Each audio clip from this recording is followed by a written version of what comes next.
Estás viendo Paus TV, nuestro canal, nuestra cultura, nuestra identidad.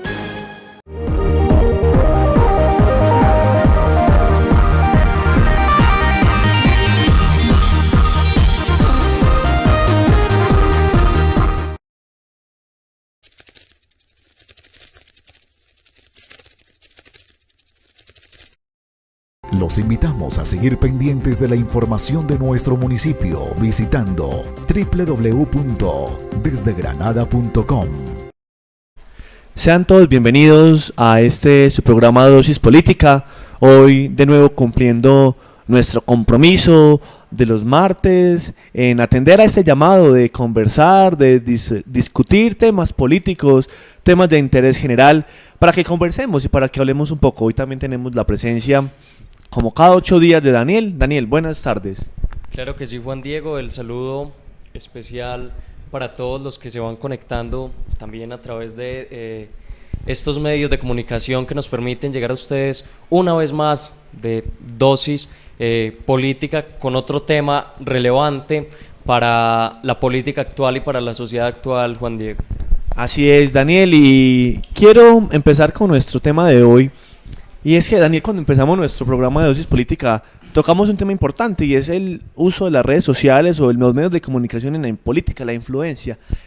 Pero no tocamos el tema trascendental o no tocamos ese tema importante que a nuestra edad se ve mucho, y es cómo es la participación del joven en política, cómo es esa influencia juvenil en todos los aspectos políticos. Entonces, queremos hablar un poco de eso, ya que Daniel y yo entramos en el rango de edades de la juventud, pues según la ley, de los 14 a los 28 años es una persona joven. Entonces, ¿cómo es esa participación juvenil en política, Daniel? ¿Cómo podemos iniciar con ese tema de hoy? Juan Diego, pues yo creo que primero podemos ir a lo que puede ser la política y la política en el surgimiento como tal, que se considera ese ejercicio público del poder, el arte de gobernar, el arte o la ciencia de gobernar, y pues toda esa estructura que emana esa forma de organización, pues vamos a llamarle a eso política. Vea que la política ha sido tan necesaria en nuestra vida cotidiana y en todos los estados de la vida y de la historia, que incluso hasta hoy la política sigue siendo súper relevante y de seguro lo va a seguir siendo para todas las decisiones que tengan que ver con los estados, con los países, las decisiones propias. Hoy lo estamos viendo para muestra de un ejemplo. Ahora bien, pues los jóvenes en esa política, yo creo que podemos decir que la influencia que cada uno tiene, porque todos van a estar mediados por la política de un lado o de otro. Algunos aspirarán a ese arte de la política, otros estarán bajo las decisiones de ese arte, pero todos finalmente participamos, y más cuando estamos en una política que es democrática. Entonces, pues yo creo que la respuesta a esa pregunta puede ser así. Estamos desde muy pequeños influenciados por sucesos políticos. Claro, Daniel. Precisaba usted que todos hacemos parte de la política y todos influenciamos en la política, y la política influencia, tiene ese carácter de influencia en todos los ciudadanos. Y hay que hacer, Daniel, también unas claridades o precisiones, y es la política como la conocemos y la política como la conoce la gente, el pueblo, el común popular. Es decir, que la política son los que van y se metan a un cargo popular de elección pública o de nombramiento, cualquier de esos cargos, y se encarga de administrar los recursos. Y la política trasciende más allá, ¿cierto, Daniel? Y podemos decir también que la política es esa interacción social, esa interacción y ese complemento de la sociedad, como usted nos decía en varios programas anteriores, en la polis, cuando se congregaban a disertar, a conversar, a discutir y a tomar determinaciones. Y ahí viene el tema que usted decía, el arte de gobernar y de elegir y tomar decisiones sabias para la colectividad. Entonces, ahora bien, hablando de la participación juvenil, la política se ha tornado como un tabú. nos da miedo expresar nuestra posición política, nuestras ideas, nuestras opiniones, y la consideramos como lo último que debemos expresar. Y el joven no es ajeno a esas realidades, también, aunque es un poquitico más activo, el joven, también es propenso a generar ese miedo, ese tabú, a expresar sus opiniones.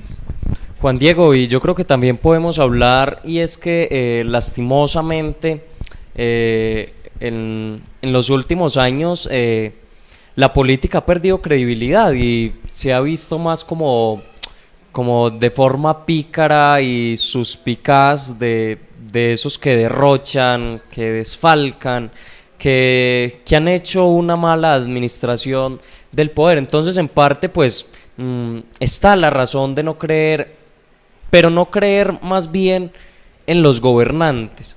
Yo creo que la credibilidad de la política no la podemos perder, porque ahí está, como usted hacía la apreciación, ya no son sujetos políticos, sino politiqueros, clientelistas, que a veces con unos discursos muy demagogos, que es que a salvar a la comunidad y que se muestran como los salvadores y finalmente no. Entonces la pérdida de credibilidad pues en parte tiene razón en una juventud que es crítica, que se que cuestiona las decisiones políticas, que se quiere involucrar. Entonces pues ahí le daría uno la razón a los jóvenes, pero nunca se puede perder la confianza en la política. Y es que, Daniel, es importante también hacer esa claridad de lo que usted decía, la diferencia entre la política, lo político y la politiquería, y el clientelismo y todo lo que va derivado de la politiquería. Y es ese discurso que usted decía, demagógico, retórico, que recurre a esos sentimientos, a esas emociones, a mover las masas, pero no tiene un trasfondo más importante que es, construir sociedad, construir ese estado que todos necesitamos y que todos queremos, Daniel. Y quería hacer una apreciación, y es que, aunque la política va más allá de ir a votar, lo hemos dicho en muchos programas, es increíble ver que, digamos, en las ciudades capitales o en estos municipios también, los que votan son, pues no tengo los datos exactos, pero 30 años a 56, 60 años. No votan ni los mayores ni los jóvenes. Los mayores porque ya perdieron, digamos, el encanto, ya le perdieron la fe, ya no tienen esperanza por la política. Y los jóvenes, porque somos muy idealistas y tampoco creemos que la política como se desarrolla debería hacerse. ¿O cree que está mal esa afirmación? No, yo consigo con usted la idea de que no nos podemos quedar en un voto, sino que la participación y la incidencia política deben ir más allá. Ahora, como le digo, reitero, es que en esa pérdida de la confianza, pues también creemos que la abstención es una forma de pronunciamiento. Finalmente no es así, porque una democracia participativa, y si no se aprovechan pues esos espacios y si de alguna forma uno no participa en la construcción del país desde algo tan sencillo como ir a votar, pues finalmente, como cuando dice por ahí una parte bíblica, si soy fiel en lo poco, él me dará más. Yo creo que algo así mismo funciona con la política. Yo creo que desde votar, yo soy partidario de que la credibilidad no se puede perder, de que un voto puede generar la diferencia. Y lastimosamente, Juan Diego, para elecciones anteriores la abstención ha superado porcentajes altos. Si antes la abstención era de un 30-40%, que sigue siendo alta, incluso se ha visto hasta un 60% de abstención. Entonces estamos claramente ante una pérdida de credibilidad. Entonces, Daniel, ahí podemos afirmar entonces que si hay una abstención mayor al porcentaje de los que pueden votar, esto quiere decir que no es una democracia participativa, entre comillas, porque no están participando todos, lo están eligiendo unos pocos en primer momento. Y en segundo momento se hace una precisión, y es que el simple hecho de ir a votar es una participación política. Y la transformación política de nuestro entorno se hace por pasos pequeños. No podemos esperar que el mejor político es el que va a construir una vía, sino porque el que hace pequeños pasos se preocupa por el bienestar de sus comunidades, se preocupa por ese desarrollo integral, y en el desarrollo integral está lo que siempre pedimos: salud y educación. Pero entonces, Daniel, nos podemos quedar entonces en la primera apreciación, y es que si no votan todos, no estamos buscando esa apreciación de todo el pueblo, sino que nos estamos quedando con unos pocos.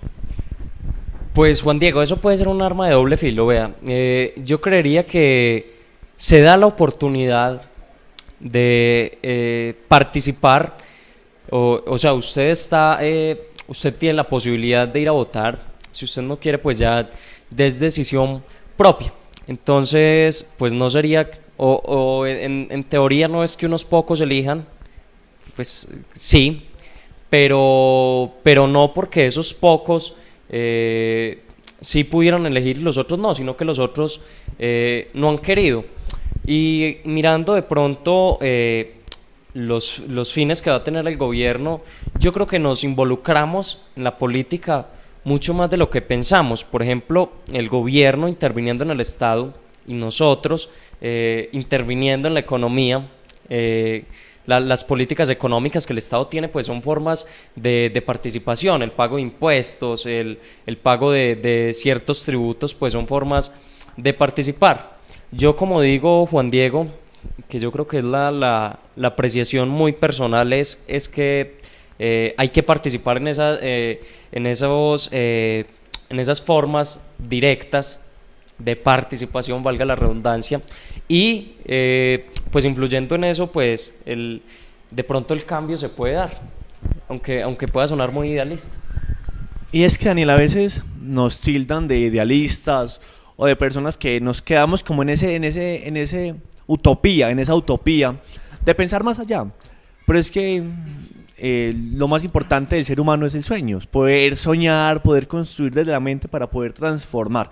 Y también suena idealista lo que estoy diciendo, pero eso es la política, poder soñar los mejores cambios, poder soñar un desarrollo integral, un desarrollo mejor, un desarrollo más amplio de las comunidades. Y Daniel, entonces vamos a hacer una apreciación de Colombia. Colombia no está tan quedada, no está tan mal con respecto a otros países. Nos la hacen ver, nos la meten por los ojos de que estamos mal, que no hay participación, que hay dificultades. Y está bien, sí. Ahora con el tema de la minga indígena, con las protestas, que el COVID, que impuestos, muchas cosas. Está bien, hay dificultades. Pero haciendo ese balance entre lo bueno y lo malo, hay muchas cosas que se pueden rescatar. Sí, claro, Juan Diego. Es que de pronto...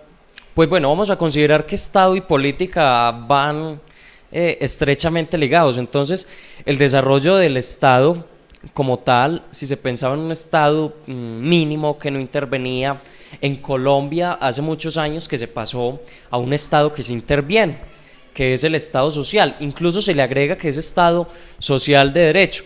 Entonces yo creo que no estamos tan mal porque...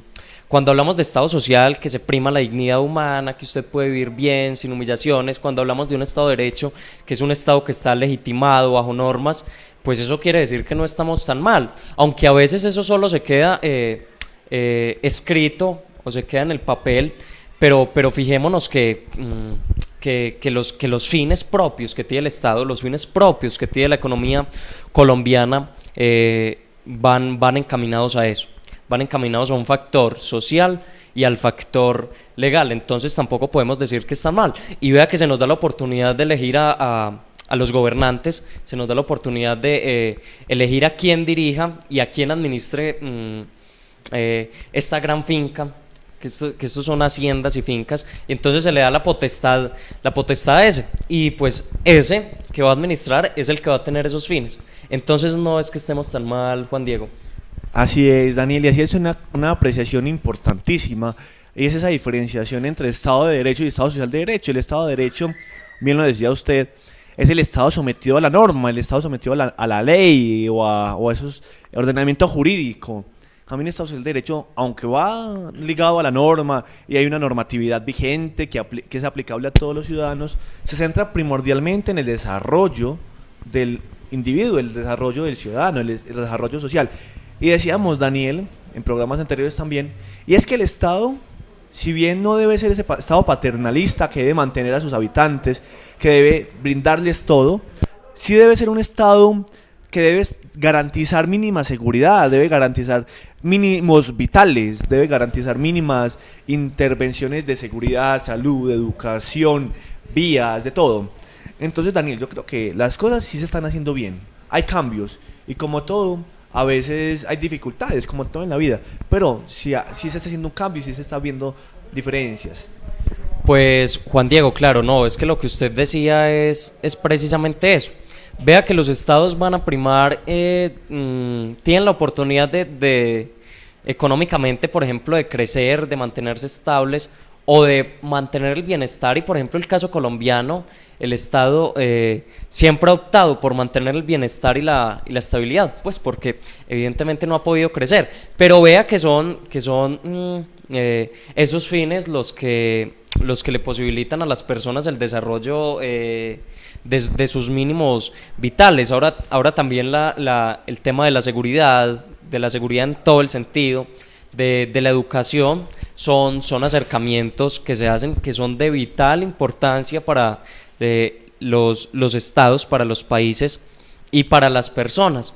Entonces, yo creo que nosotros tenemos mucho que agradecerle al Estado en temas de educación, en temas de salud, porque nos ayuda. Pues eso es parte y parte, eso es correlativo, pero vea que uno no ha tenido que pagar educación, la básica por lo menos, se da ciertos mínimos en temas de salud, en seguridad, en todo esto. Entonces vea que el Estado da las condiciones. Así es, Daniel, pero también debemos analizar una cosa, y es que, si bien lo decíamos al inicio, podemos elegir libremente nuestros representantes, gobernadores, alcaldes, presidentes, concejales, ediles, congresistas. Hay otra rama también muy ligada a esto, bueno, no ramas, digamos otro ámbito, y es, digamos, que elegimos al presidente, pero él elige a sus ministros, a sus directores de departamentos administrativos, las agencias nacionales. En el Congreso eligen a sus propios secretarios, a sus propias, digamos, maneras de desarrollarse, igual que en la alcaldía, a sus propios secretarios de despacho. Entonces, ¿hasta qué punto podemos decir que se genera una democracia participativa cuando la mayoría de servidores públicos son elegidos, digamos, como lo llaman comúnmente, por mermelada o favoritismo, clientelismo? Inclusive podemos hablar de la oligarquía colombiana. Sí, vea que el tema es complicado porque hablar de oligarquía es un gobierno de los ricos y se puede ver en Colombia.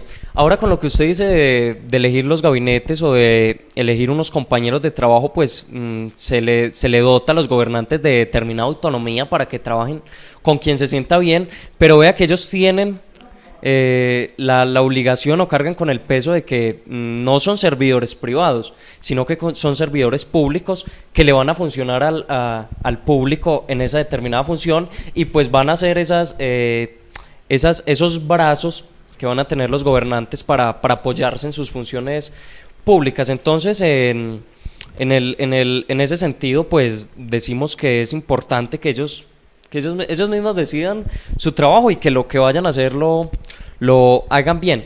Volviendo al tema de la oligarquía, yo creo que es mejor tener una aristocracia en Colombia que una oligarquía, porque pues donde gobiernan los ricos no siempre son buenos. Si fuera el gobierno de los mejores, pues uno se consolaría, pero lastimosamente sigue siendo una oligarquía donde son los más hacendados los que tienen el poder, los que acceden a los cargos públicos, entonces vea cómo se pone compleja la situación. Así es, Daniel. Y es algo importante precisar lo que usted decía de los gabinetes, de los equipos de trabajo, y es que contamos también con esos medios de control, las contralorías, la fiscalía, la procuraduría y diversos entes de control que también vigilan. Entonces, aunque un estado, digamos, podemos decir que es oligárquico, que tiene favoritismos, también hay personas que pueden vigilar y controlar. Y en ese estado tan idealista de los mejores, Daniel, cuando están los mejores, se podría decir que hay un desarrollo mejor, hay un desarrollo más amplio. Pues, por ejemplo, si lo tomamos desde la perspectiva o desde lo que proponía Platón y Aristóteles, imagínense que él decía que la democracia era la peor de los sistemas de gobierno. O sea, para él era la mejor. Por ejemplo, él ponía el ejemplo de un barco donde ¿cómo se le dice a esto? El jefe, el marinero, el que dirigía el barco, pues era el mejor. era el mejor y que no era que lo eligieran por mayoría o por democracia como se hace hoy, sino que tenía que ser el mejor el que iba a guiar ese barco, porque de lo contrario cualquiera podía hacer que el barco naufragara. Entonces, de pronto por eso no se defendía tanto la democracia y se defendía mejor la aristocracia. Vea que la aristocracia no llega a ser tan mala tampoco. Y es que, Daniel, en los orígenes del derecho administrativo en Francia, vemos que cuando surge el Consejo de Estado, los que están en el Consejo de Estado, a resumidas cuentas, es el encargado de controlar la administración pública. Es el ente judicial encargado de controlar o de juzgar la administración pública. Y cuando nació el Consejo de Estado, nació con los mejores. Los que estaban aquí eran los mejores de cada área, entonces del derecho penal, del derecho civil, del derecho laboral, eran los mejores para integrar ese Consejo de Estado. Y entre ellos se elegían, entre esos mismos que eran los mejores, se elegían. Pero Daniel, ¿hasta qué punto los mejores, que entre ellos mismos se elijan, va ese egoísmo y esa actitud, no sé, sesgada del hombre por decir quién es mejor, pero entonces empiezan a ese favoritismo o esa elección a dedo que llamamos comúnmente? Sí, imagínese que es que vea que toda la administración del poder va a tener ciertas falencias, y eso ya lo reconocían los pensadores anteriores. Entonces la aristocracia se iba a degenerar ese proceso de que se volvían perversos. Vea que la aristocracia, según Platón, se va a convertir en la oligarquía, que la oligarquía se va a convertir en un régimen o en una monarquía que solo concentra el poder uno, que finalmente esa monarquía, imagínense de dónde sale la democracia, quienes luchan contra esa monarquía y contra esa concentración del poder en un solo hombre, es de donde surge la democracia. Pero entonces para ellos, como el pueblo es ignorante, como el pueblo no sabe elegir, como tienen que gobernar los mejores, que porque nacen unos para gobernar, nacen otros para defender el Estado, unos ejércitos, unos guerreros y otros para trabajar. Entonces vea que según ellos uno tiene su lugar en la polis, entonces los mejores son los que tienen que gobernar. Daniel, yo no sé si pase yo un poco atrevido a refutar a Platón y decir que no, que yo no estoy de acuerdo con él en decir que la democracia es uno de los peores sistemas. Bueno, como todos los sistemas tienen sus falencias, pero me parece que aunque es un sistema que tiene sus dificultades, que el pueblo no sabe elegir, que el pueblo tiene dificultades para saber qué le conviene y qué no le conviene, creo que es la mejor forma de saber esa opinión popular y poder tener a todos en cierto modo a gusto o conformes, Daniel. Pero uno leía una afirmación, es que el buen gobernante no siempre tiene a gusto y no siempre tiene contento a su pueblo, sino que siempre hace lo mejor que debe hacer.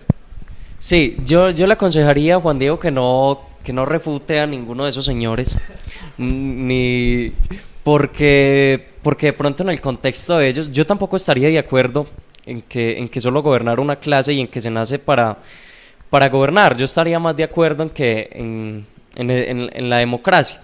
Yo creo que él lo decía más porque en ese tiempo la democracia era considerada que el poder estaba en los pobres, y pues los pobres tenían unos intereses, y en esos intereses pues los pobres querían gobernar y hacer las cosas que quisieran. Entonces vea que tienen sus razones.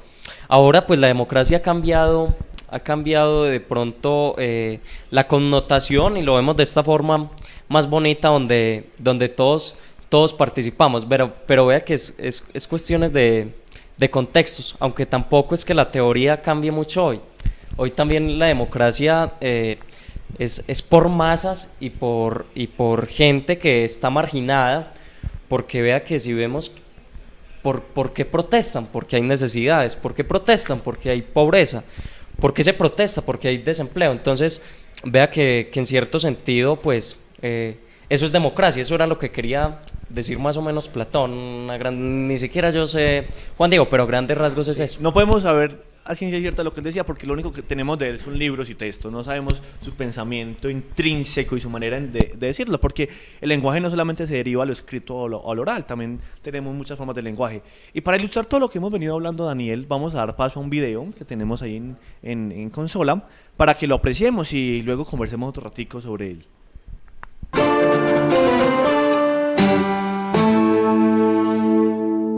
Lamentablemente nosotros tenemos un concepto sumamente erróneo de la política. Para la mayoría de los colombianos la política es mala, es perversa, es terrible, es dañina, es corrupta, es lo peor, claro. Hay mucha razón en ello, pero eso también ha llevado a que la sociedad se despolitice, a que la gente le tenga pavor a la política, apatía a la política. Eso ha llevado a que la juventud se aleje de la política. Y cuando eso ocurre, la sociedad se despolitiza. Y lo peor que le puede pasar a una sociedad es despolitizarse, porque cuando una sociedad se despolitiza, cae en el inmovilismo, en el conservadurismo y en el mesianismo. Por eso aparecen mesías ofreciendo esta vida y la otra, y la gente lo sigue. Aparecen caudillos de esa naturaleza, lo cual es sumamente grave. Entonces, el ideal es devolverle la credibilidad a la política, o sea, repolitizar la política. Pero para ello tenemos que recurrir a la ciudadanía, a que haya una pedagogía política para devolverle el valor a la política. La política de por sí es buena, es sana. Lo que busca la política es el bienestar del mayor número posible de ciudadanos. Lo que pasa es que aquí se ha hecho de la política otra cosa, un negocio particular. Para unos vivos, para unos corruptos, para unos no. Claro, hay gente decente también que está haciendo política.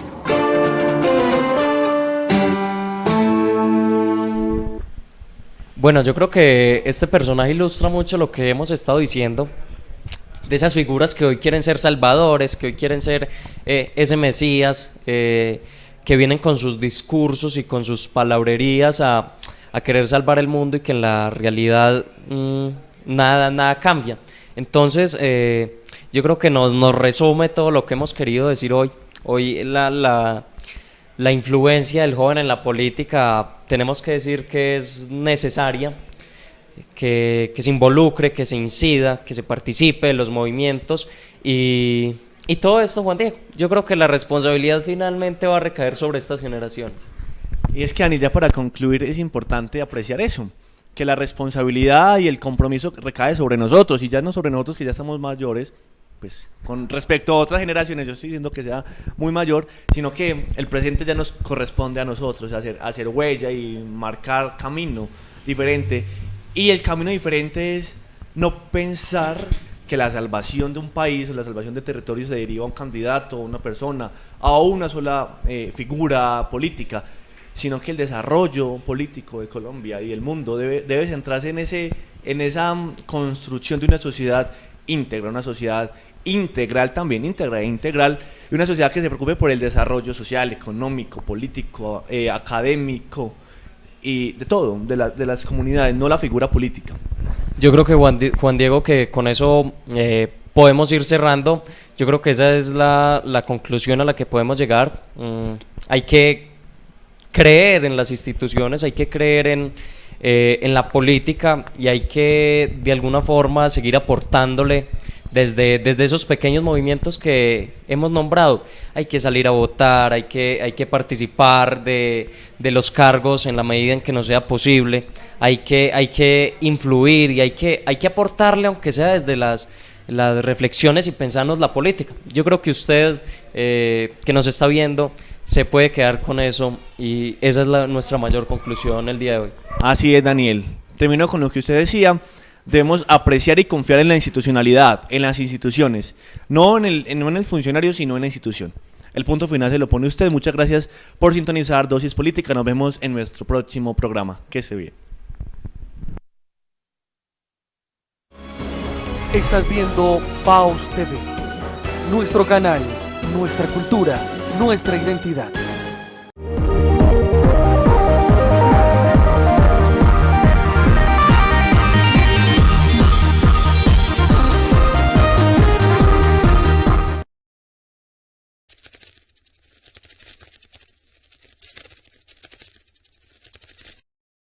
Los invitamos a seguir pendientes de la información de nuestro municipio visitando www.desdegranada.com.